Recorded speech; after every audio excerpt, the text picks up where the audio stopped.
हरे कृष्णा। हम श्रीमद् भगवद गीता के 16वें अध्याय दैवी और आसुरी स्वभाव इसके श्लोक संख्या 1 से 3 को आज पढ़ने का प्रयास कर रहे हैं। इस पर आज हमारा 5वां दिवस है और शायद ये इस पर अंतिम दिवस है। श्री भगवान उवाच श्रीभगवान् उवाच। अभयं सत्त्वसंशुद्धिर्ज्ञानयोग व्यवस्थितिः अभयं सत्त्वसंशुद्धिर्ज्ञानयोगव्यवस्थितिः।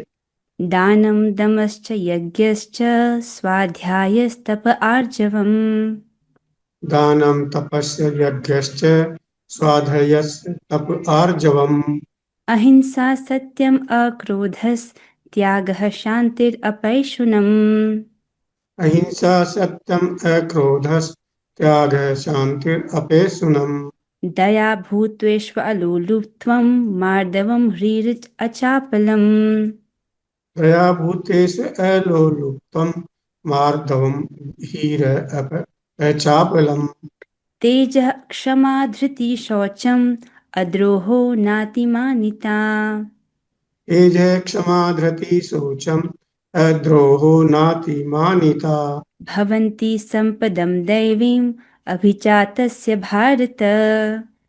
भवन्ति सम्पदं देवीम् अभिजातस्य भारत। जी प्रभु जी।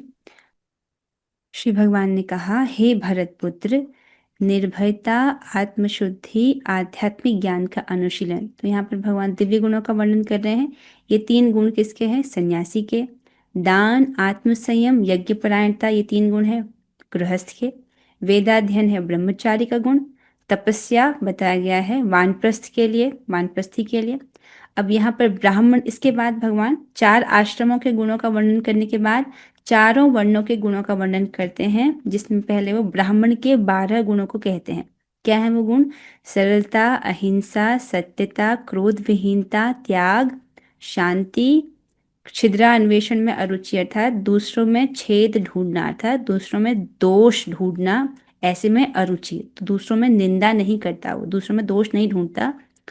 समस्त जीवों पर करुण है। लोभ विहीनता, भद्रता, लज्जा, संकल्प, तेज। लज्जा अर्थात उससे कुछ गलत हो जाए तो उसको लज्जा आती है।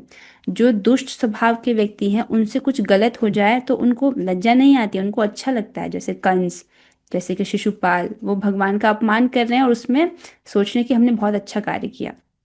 लेकिन जो सज्जन व्यक्ति है उससे कुछ गलत हो जाए तो उसको लज्जा आती है। संकल्प, तेज, क्षमा, धैर्य, पवित्रता। हाँ, यहाँ तक जो है संकल्प तक ये ब्राह्मण के 12 गुणों का वर्णन है। तेज, क्षमा और धैर्य ये क्षत्रिय के गुणों का वर्णन किया जा रहा है। पवित्रता यहाँ पर जो वैश्य है उसका गुण बताया गया है। किस किस हिसाब से पवित्रता करनी है? प्रभुपाद जी कहते हैं व्यवहार में पवित्रता। जो वैश्य है अर्थात जो बिजनेसमैन है वह उसमें काला बाजारी ना करे। ठीक है, उसमें ईमान, उसमें जो उनको झूठ वूठ बोलना है उससे बचें, तो उसमें पवित्रता रखें, काला बाजारी ना करें। ईर्ष्या तथा सम्मान की अभिलाषा से मुक्ति, ये एक गुण बताया गया है शूद्र का। ये सारे दिव्य गुण हैं जो दैवी प्रकृति से संपन्न देवतुल्य पुरुषों में पाए जाते हैं। ठीक है, तो हम इसको कई दिन से पढ़ रहे हैं। आज तात्पर्य में जहाँ तक पढ़ा था वहाँ से आगे पढ़ने का प्रयास करेंगे। अनुवाद और तात्पर्य कृष्ण कृपा मूर्ति श्री श्रीमद् एसी भक्ति वेदांत स्वामी श्री प्रभुपाद द्वारा।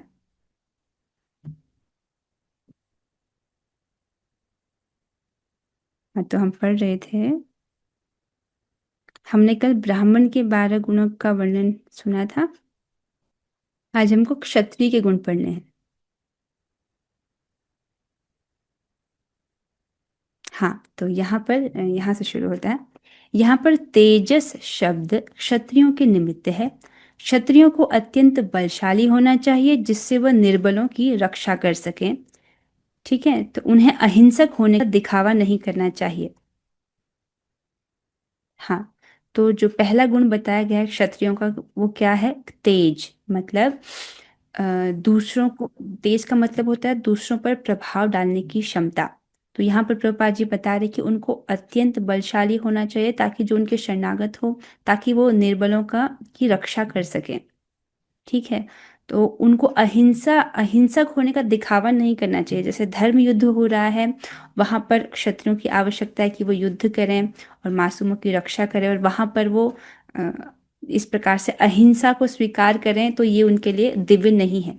जैसे कि धर्म युद्ध है, ये कुरुक्षेत्र का युद्ध है, जिसमें अर्जुन जी कहते हैं कि मुझे युद्ध नहीं करना, क्योंकि वो कार्पण्य जो कृपणता के दोष से युक्त हो जाते हैं, अपने सभी स्वजनों बंधु बांधवों को देख करके उनके प्रति करुणा से अभिभूत हो जाते हैं। उन्हें लगता है ये युद्ध होगा तो हमारे सारे कुल के जो लोग हैं वो सब मारे जाएंगे। इस प्रकार से जो उनको, अगर वो राज्य को जीत भी जाते हैं तो उनको जो राजपाट मिलेगा वो उनके गुरुजनों के रक्त से रंजित होगा। वो कहते हैं अपि त्रैलोक्य राज्यस्य, मुझे तीनों लोगों का राज्य क्यों ना मिल जाए, पर फिर भी मुझे ये नहीं चाहिए। इस प्रकार से अर्जुन जी जो है अपनी विरक्ति को प्रस्तुत करते हैं और भगवान से कहते हैं कि मुझे युद्ध नहीं करना है। देख रहे हैं, तो यहाँ पर जो है ये उनके लिए अच्छा नहीं है। तो फिर भगवान उनको कहते हैं कि तुम जो है माम अनुस्मर युद्ध च, तुम मेरा स्मरण करते हुए युद्ध करो। और भगवत गीता के अंत में जो है भगवान के उपदेशों को सुन करके उनका मोह दूर होता है। नष्टो मोह स्मृति लब्धा त्वत् प्रसादात में अच्युत। तो भगवान से कहते हैं हे अच्युत, आपके प्रसाद से मेरा जो मोह है वो नष्ट हो चुका है। और फिर कहते हैं करिष्ये वचनम तव, आपके जो वचन है वो मैं करूंगा। तो फिर वो युद्ध करने के लिए तत्पर होते हैं। क्षत्रियों का गुण है तेजस, अर्थात वह बहुत तेजस्वी होते हैं, और उनको जो निर्बल है उनकी रक्षा करनी आनी चाहिए। वहां पर वो अहिंसक होने का दिखावा नहीं कर सकते। अर्जुन जी तो महान क्षत्रिय, आप समझ रहे हैं कि वो इतने महान क्षत्रिय हैं कि उनकी सहायता देवताओं ने भी मांगी थी। तो समझो पृथ्वी पर एक ऐसा क्षत्रिय जो देवताओं की सहायता करे तो कितना बलवान होगा। तो यहाँ पर बताया जाता है कि 60,000 निवाट कवचों से वो अकेले युद्ध कर लिए। विराट युद्ध को भी वो अकेले जीत लिए, क्योंकि वो इस प्रकार के अद्भुत क्षत्रिय थे, सबसे बड़े धनुर्धर।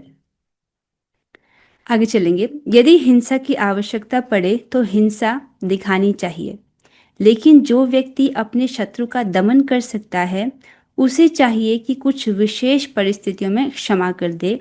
वह छोटे अपराधों के लिए क्षमादान कर सकता है। तो जिस प्रकार से तेज एक गुण बताया गया है, ठीक है, ताकि वो बलशाली हो, निर्बल की रक्षा करें, ठीक है। अब दूसरा गुण भी बताया जा रहा है क्षमा। ऐसा नहीं कि हर बार वो दंड ही दें, कभी कभी विशेष परिस्थितियों में उनको क्षमा करना भी आना चाहिए। ठीक है, जो छोटे अपराध हैं उसके लिए क्षत्रिय को क्षमादान भी करना आना चाहिए। तो ये भी उनका गुण बताया गया है।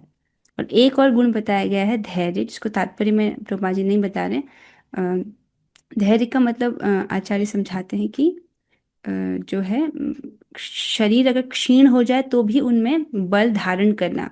जैसे कि भारत में जब युद्ध हुआ था पहले, तो ऐसा बताया गया कि तब लोग गुड़ का पानी खा करके उन्होंने युद्ध किया। तो इस प्रकार से जब इंद्रियां निर्बल हो जाए तब भी वो धैर्य धारण करना और युद्ध करना। आगे चलेंगे। अब यहाँ पर दो गुण बताए जा रहे हैं। अ, नहीं, एक ही गुण बताया जा रहा है, शौचम, उनके लिए। किनके लिए? वैश्यों के लिए। शौचम का अर्थ है पवित्रता, जो न केवल मन तथा शरीर की हो अपितु व्यवहार में भी हो। यह विशेष रूप से वणिक वर्ग के लिए है। उन्हें चाहिए कि वे काला बाजारी ना करें। ठीक है, तो वणिक वर्ग जो होता है, अर्थात जो बिजनेसमैन आदि हैं, अ, वो अपने व्यापार में झूठ बोलना आदि इसको करते हैं। तो भगवान कहते हैं कि उसमें शौचम बरते, पवित्रता बरते, अर्थात काला बाजारी ना करे। ये उनके लिए विशेष रूप से बताया गया है। फिर है नाति मान्यता, अर्थात सम्मान की आशा न करना शूद्रों अर्थात श्रमिक वर्ग के लिए है। तो ये एक गुण शूद्रों का बताया गया है कि अपने लिए मान सम्मान की आशा नहीं करना। जिन्हें वैदिक आदेशों के अनुसार चारों वर्णों में सबसे निम्न माना जाता है, उन्हें वृथा सम्मान या प्रतिष्ठा से फूलना नहीं चाहिए, बल्कि अपनी मर्यादा में बने रहना चाहिए। शूद्रों का कर्तव्य है कि वह सामाजिक व्यवस्था बनाए रखने के लिए वे उच्च वर्णों का सम्मान करें। स्पष्ट है। यहाँ पर वर्णित 26 गुण दिव्य हैं। वर्णाश्रम धर्म के अनुसार इनका आचरण होना चाहिए। तो अपने अपने वर्ण और आश्रम के अनुसार व्यक्ति उन गुणों का अनुसरण करेगा तो वह आध्यात्मिक जीवन में अग्रसर होगा। सारांश यह है कि भले ही भौतिक परिस्थितियां शोचनीय हों, अर्थात ये जितनी भी भौतिक परिस्थितियां हैं ये अत्यंत ही पथेटिक है, बहुत खराब है स्थितियां हैं। जैसे कि प्रभुपाद इसको समझाते हैं, पहले एक बार इसको पूरा पढ़ लेते हैं। सारांश यह है कि भले ही भौतिक परिस्थितियां शोचनीय हों, यदि सभी वर्णों के लोग इन गुणों का अभ्यास करें तो वे क्रमशः आध्यात्मिक अनुभूति के सर्वोच्च पद तक उठ सकते हैं। देखिए, तो ऐसे क्यों कह रहे हैं प्रभुपाद जी? देखिए, चाहे वो ब्राह्मण हो, क्षत्रिय हो, वैश्य हो या शूद्र हो, ठीक है, जन्म तो माता के गर्भ से ही ले रहे हैं, तो जन्म की परेशानी सबके लिए कॉमन है, ठीक है। उसके साथ में मृत्यु की परेशानी भी सबके लिए कॉमन है। जरा और व्याधि मतलब बुढ़ापा भी आएगा सबको कम बराबर रूप से, और बीमारी तो आएगी ही।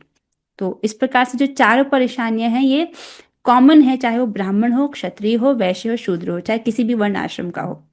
तो इस प्रकार से जो सारी परिस्थितियां हैं वो खराब ही हैं, ठीक है। तो लेकिन इसका भी वो फायदा उठा सकता है, इन दिव्य गुणों का अनुशीलन करेगा तो वह इस जगत से बाहर निकलने के पथ की ओर अग्रसर होगा, ठीक है। तो यदि सभी वर्णों के लोग इन गुणों का अभ्यास करें, अपने अपने वर्ण और आश्रम के अनुसार इन गुणों का अभ्यास करें, तो वे क्रमशः आध्यात्मिक अनुभूति के सर्वोच्च पद तक उठ सकते हैं, ठीक है। इस प्रकार जो वर्णाश्रम जो है वह भी तपस्या के निमित्त ही है, कि तपस्या इस प्रकार से करेगा जैसे जैसे उसके वर्ण आश्रम के लिए बताया गया है, तो उसकी चेतना शुद्ध होगी और वह आध्यात्मिक अनुभूति के सर्वोच्च पद तक उठ सकता है, ठीक है। स्पष्ट हो रहा है ये? अब हम लोग ने इस प्रकार से 26 गुणों को पढ़ा, और क्योंकि हमने इसको 4-5 दिन में इस प्रकार से विस्तृत करके पढ़ा है, एक बार यहाँ पर समराइज करके इन गुणों को रखा गया है। और ये एक क्विक रिवीजन के लिए भी है कि ये 26 गुण क्या थे, तो कम से कम शॉर्ट शॉर्ट में आपको याद तो होना चाहिए ना क्या थे ये दैवी स्वभाव वाले दिव्य गुणों का वर्णन है, अब पता तो याद तो होना चाहिए। तो यहाँ पर एक बार समराइज करके इन पॉइंट्स को लिखा गया है। जैसे हमने सबसे पहले पढ़ा था सन्यासी के दिव्य गुण, पहले तो चारों आश्रमों के दिव्य गुण बताए भगवान ने, ठीक है। उसमें सन्यासी के दिव्य गुण बताए, जिसमें पहला था अभयम अर्थात भय शून्यता।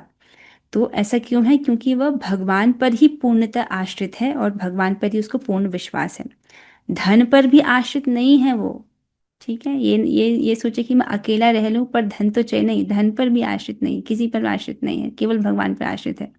आपको पता होना चाहिए सन्यासी जो है वो खाना नहीं बनाते हैं, मतलब अपने लिए भोजन नहीं पका सकते हैं, धन नहीं कमा सकते हैं, पूरी तरह से भगवान पर आश्रित रहते हैं। सत्व संशुद्धि अपने अस्तित्व को शुद्ध करने के लिए संन्यास आश्रम के अनेक विधि विधानों का पालन करते हैं, ठीक है। तो क्योंकि संन्यास आश्रम में बहुत सारे विधि विधान है, उनका पालन करते हैं ताकि उनका चित्त का शुद्धिकरण हो।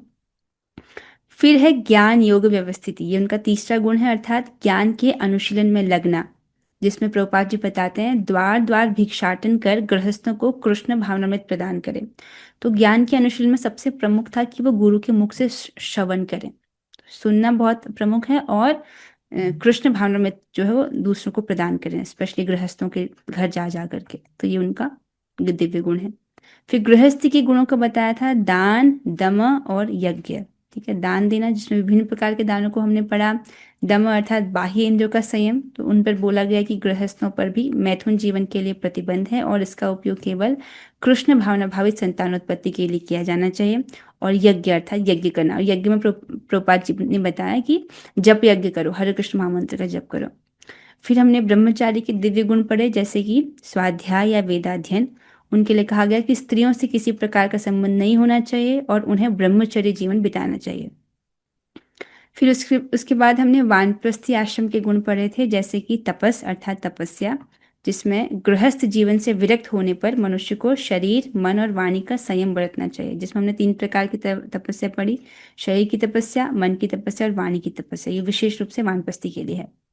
उसके बाद ब्राह्मण के 12 गुणों का वर्णन किया गया, ठीक है। ये 12 गुण क्या थे? आर्जवम, अब याद कीजिए इसको, ठीक है, याद कीजिए। आर्जवम अर्थात सरलता, तो मनुष्य को अत्यंत सरल तथा सीधा होना चाहिए। अहिंसा अर्थात किसी भी जीव के प्रगतिशील जीवन को ना रोकना, जिसमें प्रभुपाद जी बताते हैं अपनी जिह्वा की तुष्टि के लिए कि पशुवध नहीं करना। सत्यम अर्थात शास्त्र की बात कहे, क्योंकि शास्त्र की बात सत्य है, तो उसके अलावा जो भौतिक वार्तालाप है वो सब झूठी बातें हैं, क्योंकि जगत ही झूठा है। उसे अपने स्वार्थ के लिए सत्य को तोड़ना मरोड़ना नहीं चाहिए। शास्त्र में जो बोला, भगवद गीता में जो बोला, उसे यथावत प्रस्तुत करे, उसको अपने स्वार्थ के लिए तोड़े मरोड़े नहीं। फिर हमने पढ़ा अक्रोध अर्थात क्रोध शून्यता, मतलब उद्वेग देने वाली सिचुएशन आ रही है उस पर भी जो है वो क्रोध को रोके। क्योंकि हमने पढ़ा कि क्रोध जो है वो रजोगुण से उत्पन्न होता है, और इस प्रकार से जब एक बार व्यक्ति क्रोध करता है तो उसका पूरा देह दूषित हो जाता है। फिर पढ़ा था त्याग अर्थात स्त्री पुत्र आदि में ममता का त्याग, तो ये भी एक गुण है त्याग। शांति, शांति में क्योंकि वो संतुष्ट है, ठीक है, इस प्रकार से शांत है। अपैशुनम अर्थात दूसरे की निंदा का वर्जन, ये वही गुण है, छिद्रा अन्वेषण नहीं करता है, उसमें अरुचि है, दूसरे की निंदा का वर्जन। भूतेषु दया, सभी जीवों के प्रति दया। अलो अलोलुप्तम अर्थात लोभ शून्यता, क्योंकि एक ब्राह्मण जो है संतुष्ट होता है, इस प्रकार से उसमें लोभ नहीं होता है। मार्दवम अर्थात मृदुता, अर्थात वो कोमल स्वभाव का है। कैसा कोमल स्वभाव की? सदपात्र के विच्छेदन को नहीं सह पाना, मतलब कोई सदपात्र व्यक्ति था जो उनकी सेवा में था, वो चले गया तो वो उसको उस विच्छेदन को नहीं सह पाते, उनको दुख होता है बेसिकली। तो मतलब उनका हृदय कोमल है। ह्री अर्थात लज्जा, तो मनुष्य अत्यंत लज्जाशील हो और कोई गर्हित कार्य ना करे, कुछ गलती से कुछ गलत हो जाए तो उसके लिए उसको लज्जा आए, लेकिन दुष्ट व्यक्ति को लज्जा नहीं आती है। अचापलम अर्थात अचपलता, मतलब असफलता मिलने पर भी धैर्य और संकल्प के साथ प्रगति करना। अगर आप इस शब्द को देख रहे हैं, अचापलम अर्थात चपलता का अभाव, तो व्यर्थ की क्रियाओं का अभाव, ठीक है, तो इसका मतलब धैर्य और संकल्प से जो है वो कार्य करता रहता है। तो इस प्रकार से ब्राह्मण के 12 गुणों को बताया गया है, ठीक है। अब एक बहुत इंटरेस्टिंग बात, इसको श्रीमद् भागवतम में प्रहलाद महाराज जी कहते हैं, बहुत सुंदर बात है ये। वे कहते हैं, विप्राद्विषट् गुणयुतात् अरविंद नाभ पादारविंद विमुखात् स्वपचं वरिष्ठं मन्ये तदर्पित मनोवचने हितार्थ प्राणं पुनाति सकुलं न तो भूरिमानः। कितना सुंदर है। एक बार फिर से गाएंगे। विप्राद्विषट् गुणयुतात् अरविंद नाभ पादारविंद मुखात् सपचं वरिष्ठं मन्ये तदर्पित मनोवचने हितार्थ प्राणां पुनाति सकुलं न तो भूरिमानः। इतना सुंदर श्लोक है ये। ये ना एक जूल की तरह है, आप समझ रहे हो, एक बहुत सुंदर सा रत्न प्रहलाद महाराज जी हमको श्लोक के रूप में दे रहे हैं। क्या कहते हैं? यदि किसी ब्राह्मण में 12 योग्यताएं हों, जिस प्रकार से यहाँ पर 12 गुण भगवान ने बोले, ये सारे 12 गुण हैं एक ब्राह्मण में, ठीक है, किंतु यदि वह भक्त नहीं है और भगवान के चरण कमलों से विमुख है, मतलब एक ब्राह्मण है जिसमें ये 12 के 12 गुण हैं, लेकिन वो भगवान की भक्ति नहीं कर रहा है, भगवान से विमुख है, ठीक है, तो वह उस चांडाल भक्त से भी अधम होता है, जिसने अपना सर्वस्व अर्थात मन वचन कर्म संपत्ति तथा जीवन भगवान को अर्पित कर दिया है। तो समझ रहे हैं, एक ब्राह्मण है जिसमें ये 12 के 12 गुण हैं, लेकिन वो भगवान की भक्ति नहीं कर रहा है। उससे श्रेष्ठ तो वह व्यक्ति है जो चांडाल के घर में पैदा हुआ है और उसने भगवान की भक्ति में अपना मन, वो भगवान की भक्ति को अपने मन से, वचन से और वाणी से हर प्रकार से कर रहा है, ठीक है। तो चांडाल के घर पैदा हुआ अर्थात उसके पिछले जन्म के कर्म इतने अच्छे नहीं थे कि उसको अच्छे मम्मी पापा मिले। मम्मी पापा क्या है? चांडाल है, मतलब वो कुत्ता खाने वाले हैं। मम्मी पापा मांस खाते हैं, उनके घर में वो है, लेकिन वो भक्ति कर रहा है भगवान की, मनसा वाचा कर्मणा पूरी तरीके से। तो ऐसा व्यक्ति उस ब्राह्मण से श्रेष्ठ है। समझ आ रहा है? ऐसा भक्त उस ब्राह्मण से श्रेष्ठ है क्योंकि भक्त अपने सारे परिवार को पवित्र कर सकता है, जबकि झूठी प्रतिष्ठा वाला तथाकथित ब्राह्मण अपने आप को भी शुद्ध नहीं कर पाता। तो समझ रहे हैं? क्योंकि वो जो जो भक्त है वह खुद तो पवित्र होता ही है, और इस प्रकार से वह पूरे परिवार को पवित्र कर सकता है, क्योंकि वो भगवान की भक्ति में लगा है। जैसे आपने पढ़ा है ना, जब हम एक और प्रसाद खाते हैं तो हमारी 100 पीढ़ियों का उद्धार होता है। ये भगवान ने अद्भुत सिस्टम बनाया कि हम प्रसाद खा रहे हैं और हमारी पीढ़ियों का भी उद्धार हो जाता है। ठीक है। और को इस प्रकार से तो वो पूरे परिवार को पवित्र कर सकता है। लेकिन झूठी प्रतिष्ठा वाला तथाकथित ब्राह्मण, झूठी प्रतिष्ठा क्यों कह रहे हैं, देखिए ये 12 गुण हैं, ये तो बहुत अच्छा है, पर लेकिन एक अवगुण आ गया, वो कौन सा अवगुण, गर्व का, तो सब सब बेकार। तो इसलिए कह रहे हैं झूठी प्रतिष्ठा, इस प्रकार से गर्व हो गया उसको। तो तथाकथित ब्राह्मण अपने आप को भी शुद्ध नहीं कर पाता है। तो मतलब इस भौतिक जगत में ही पड़ा रहेगा और अश्वत्थ वृक्ष में ही घूमता रहेगा, तो क्या लाभ, ना वो अपने अपना उद्धार कर पाया ना किसी और का उद्धार कर पाया। मुख्य बात तो यही है ना कि अश्वत्थ वृक्ष से बाहर निकलना है। उसके लिए भगवान का शरणागति, भगवान की भक्ति करना आवश्यक है। वह नहीं कर रहा है तो इन गुणों का क्या मतलब है। समझे आप? समझ आ रहा है सबको? ठीक है। उसके बाद यहाँ पर क्षत्रिय के दिव्य गुण बताए गए, तेज, क्षमा और धृति। अर्थात तेज मतलब वो अत्यंत बलशाली होना चाहिए जिससे वह निर्बलों की रक्षा कर सके। क्षमा अर्थात यद्यपि दंड देने का सामर्थ्य है लेकिन कुछ विशेष परिस्थितियों में क्षमा कर दे, छोटे अपराधों के लिए क्षमादान कर सकता है।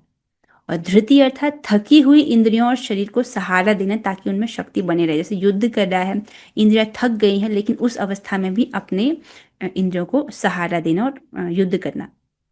और उसके बाद वैश्य के दिव्य गुण पढ़े, 2 गुण हैं। शौचम अर्थात काला बाजारी ना करे।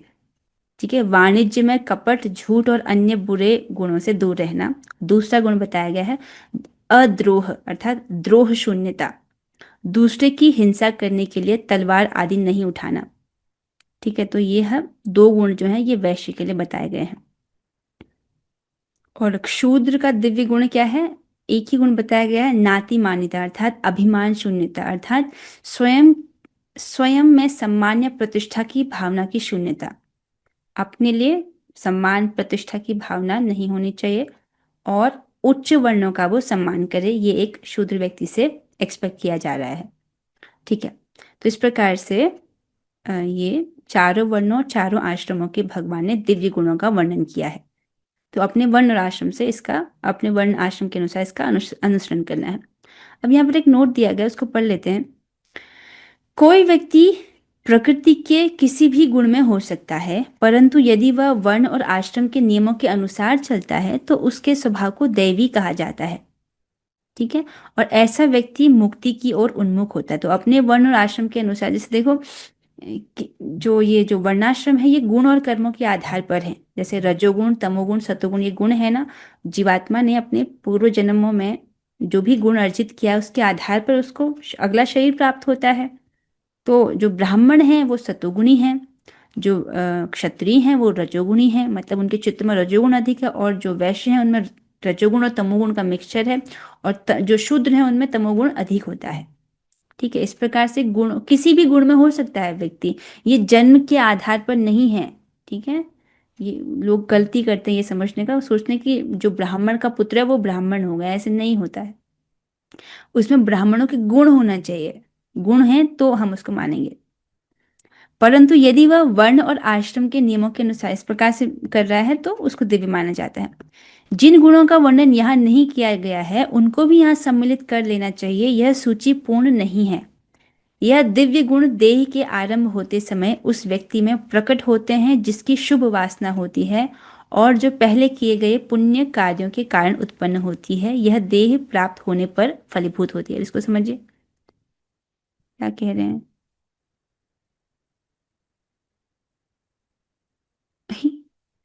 ठीक है, लास्ट में आएंगे आपके प्रश्न पर। तो जिन गुणों का वर्णन यहाँ नहीं किया गया है उनको भी यहाँ सम्मिलित कर लेना चाहिए। तो ये जो सूची भगवान ने बताई है पूरी नहीं है, इसको बताया जा रहा है।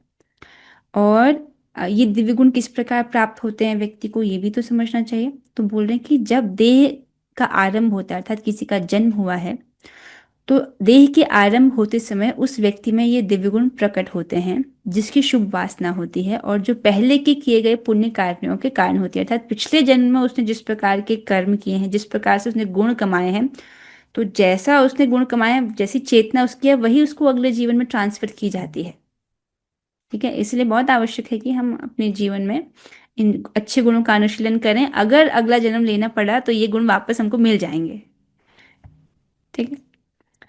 सो पुण्य अर्थात पुण्येन कर्मणा भवति पाप पापेन, वह पुण्य का, यहाँ पर जो है इसी बात को प्रमाणित करने के लिए उपनिषदों की एक बात रखी गई है, उपनिषदों को कोट किया जा रहा है कि पुण्य पुण्येन कर्मणा भवति पाप पापेन, अर्थात वह पुण्य कार्यों के द्वारा पुण्य बनता है और पाप कार्यों के द्वारा पापी बनता है। अर्थात जिसने पुण्य कार्य किए हैं उसके चित्त में इस प्रकार से अच्छे गुण डेवलप होते हैं और वही उसको अगले जीवन में भी प्राप्त होते हैं, और जो जिसने पाप कार्य किए हैं उसके हृदय में ये पाप वाले गुण बढ़ते हैं और जिससे वो पापी बनता है। तो यह है बृहद आरण्यक उपनिषद 4.4.5 से। यह संपद देवताओं की संपद है जो भगवान का आदर करते हैं, क्योंकि इस अवस्था से व्यक्ति के ज्ञान और भक्ति को प्राप्त करने की संभावना होती है, इसीलिए यह संसार रूपी वृक्ष का उत्कृष्ट फल है। तो इस प्रकार से जब ये दैवी संपद व्यक्ति को प्राप्त होती है, अर्थात इस प्रकार के जब दिव्य गुण व्यक्ति को प्राप्त होते हैं, ठीक क्यों, क्योंकि उसने इस प्रकार से पूर्व जन्मों में इनका अनुसरण किया हुआ है, तो ये जो है, और इन दिव्य गुणों के फलस्वरूप वो भगवान का आदर करता है और इसी अवस्था में ही उसको ज्ञान और भक्ति प्राप्त होती है। ठीक है। और क्योंकि वो भगवान की आदर कर रहा है, उसको भक्ति प्राप्त करने की संभावना है इन गुणों के अनुसार, इन गुणों के कारण, तो इसीलिए जो है वो संसार रूपी वृक्ष से बाहर निकल सकता है। ठीक है। लेकिन भक्ति करने के लिए कोई प्री कंडीशन नहीं है कि ये गुण होंगे तो भक्ति प्राप्त होगी, ऐसा नहीं है। ठीक है। जैसे ऐसे ऐसे अनेक उदाहरण दिए गए हैं कि एकदम घोर घोर तमोगुणी व्यक्ति जो है भक्त के संगति से भक्त बन गए। जैसे कि मृगारी मृगारी एक ऐसा व्यक्ति था जिसका चित्त अत्यंत तमोगुणी था। वह जानवरों को आधा मारा करता था और उसमें आनंद लिया करता था। मतलब एक तो गलत काम कर रहा है और उसमें उसको आनंद मिल रहा है, तो मतलब उसका चित्त कितना घोर तमोगुणी होगा ये आप समझ सकते हैं।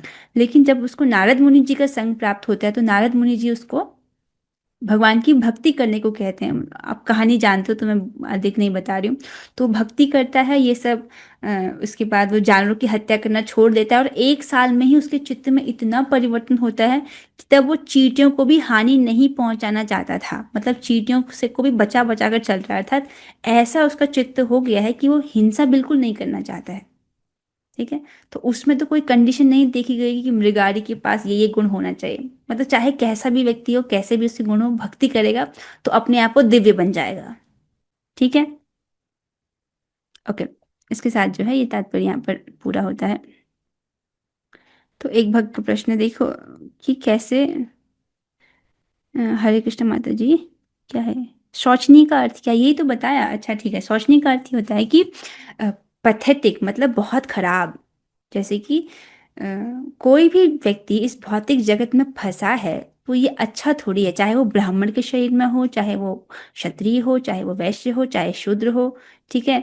तो है तो इस भौतिक जगत में ही, जिसमें उसको जन्म, बारंबार जन्म ग्रहण करना पड़ रहा है, मृत्यु धारण करनी पड़ रही है, जन्म मृत्यु जरा व्याधि की परेशानियां लगी हुई है ना। तो इसको प्रभुपाद जी समझाते हैं वेट स्टूल और ड्राई स्टूल करके, मतलब गीला मल और सूखा मल, इसमें से तो कुछ भी अच्छा नहीं है ना। तो उसी प्रकार से चाहे वो किसी भी भगवान की व्यवस्था से उसके कर्मानुसार उसको जैसा भी देह प्राप्त हुआ है, जो भौतिक देह प्राप्त हुआ है, वो शोचनीय है, मतलब खराब ही है। ठीक है। लेकिन अगर वो अपनी वर्णाश्रम का अच्छे से पालन करेगा तो उसकी क्रमशः जो है आध्यात्मिक प्रगति होगी। ठीक है। लेकिन भक्त केवल वर्णाश्रम के अनुसार के ऊपर ही रिलाई नहीं करते हैं। ठीक है। वर्णाश्रम में अच्छा फ्रेमवर्क है, लेकिन हम अपनी प्रगति के लिए हरे कृष्ण महामंत्र के जप, 4 नियमों के पालन और केवल प्रसाद ही खाना, इसका स्ट्रिक्टली से पालन करते हैं, और नियमित रूप से हरि कथा का श्रवण। केवल वर्णाश्रम के नियमों पर ही हम रिलाई नहीं करते हैं, मतलब उससे भी प्रगति होती है लेकिन धीरे धीरे प्रगति होती है। ठीक है। लेकिन हरे कृष्ण महामंत्र और जो भक्ति है वो बहुत तेजी से कार्य करता है।